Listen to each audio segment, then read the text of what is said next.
The Bayer Crop Science plant is a large chemical complex of more than 400 acres on the Kanawha River near Charleston.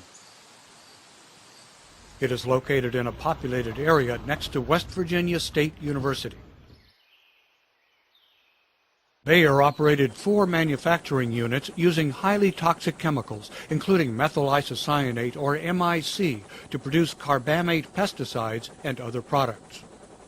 One unit, located adjacent to a 6,700-gallon capacity storage tank of MIC, used a series of chemical reactions to synthesize the Bayer pesticides methomyl and larvin.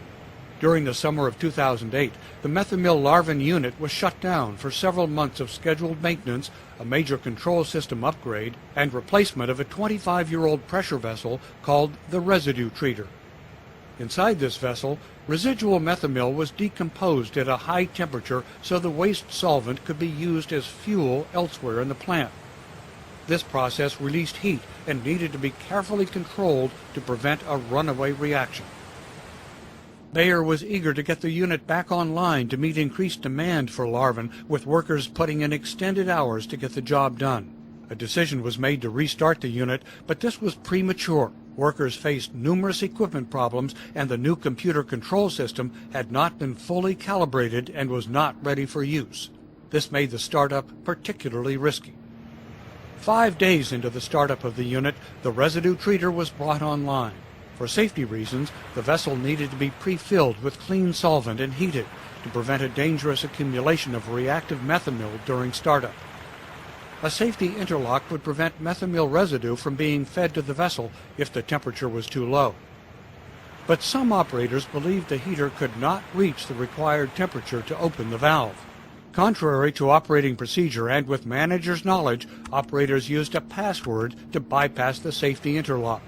This routine workaround increased the likelihood of a runaway reaction. Other equipment problems diverted the operator's attention, and on the day of the accident, they mistakenly did not pre-fill the vessel with solvent. Adding to the dangers, problems with a crystallizer raised the concentrations of methomyl in the residue significantly above the safe operating limit. During the day, the over-concentrated methomyl inside the vessel began to decompose, releasing heat. As the temperature climbed, the rate of the decomposition reaction increased rapidly. By 10 p.m., the temperature was approaching the safety limit. At 10:17, the pressure began to climb quickly, unnoticed by the board operator who was dealing with other equipment problems. At 10:25, the residue treater high-pressure alarm went off. The board operator mistakenly believed pressure was increasing because the vent pipe had become blocked, as had occurred many times in the past. He radioed 2 outside operators to check the vent pipe and set the vessel cooling system to full, but the runaway reaction could not be controlled. At 10:33 p.m., the residue treater violently ruptured. The vessel careened into the production unit, ripping out piping, electrical conduit, and a large structural column. More than 2,200 gallons of flammable and toxic material sprayed in all directions. A massive fire erupted.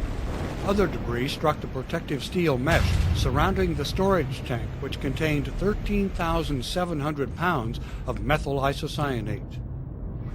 The 2 workers who had been checking the vessel's vent pipe were fatally injured. 2 other workers and 6 volunteer firefighters were treated for possible toxic chemical exposure.